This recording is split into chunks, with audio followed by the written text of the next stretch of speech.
বৈরী আবহাওয়ায় উত্তাল হয়ে উঠেছে বঙ্গোপসাগর। বিশাল ঢেউ আর প্রতিকূল আবহাওয়ার কারণে গভীর সমুদ্রে মাছ ধরা কার্যত বন্ধ হয়ে গেছে।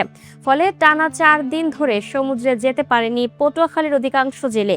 যারা জীবিকার তাগিদে ঝুঁকি নিয়ে সাগরে গিয়েছিলেন, তারাও প্রায় খালি হাতে ফিরে এসেছেন। উত্তাল সাগরে জাল ফেলাও যেমন কঠিন, তেমনি জাল টেনে তোলাও ঝুঁকিপূর্ণ হয়ে পড়েছে। তাই শত শত মাছ ধরার ট্রলার এখন উপকূলে নিরাপদে নোঙর করে অনুকূল আবহাওয়ার অপেক্ষায় রয়েছে।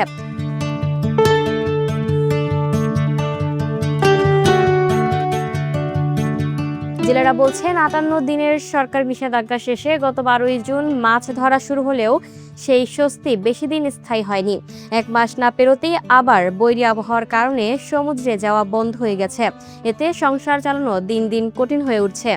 তাদের অভিযোগ, বছরের অধিকাংশ সময়ই কোনো না কোনো কারণে মাছ ধরা বন্ধ থাকে। কখনো সরকারি নিষেধাজ্ঞা, কখনো নিম্নচাপ, ঘূর্ণিঝড় কিংবা বৈরী আবহাওয়া।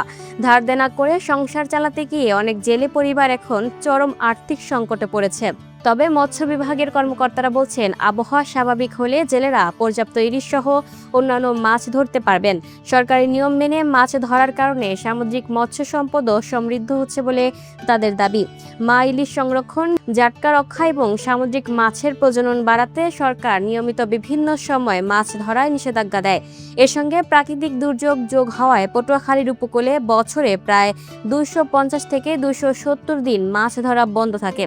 ফলে দিন এনে দিন খাওয়া হাজারো জেলে পরিবার বছরের বড় একটি সময় কর্মহীন অবস্থায় মানবেতর জীবন কাটাতে বাধ্য হচ্ছে।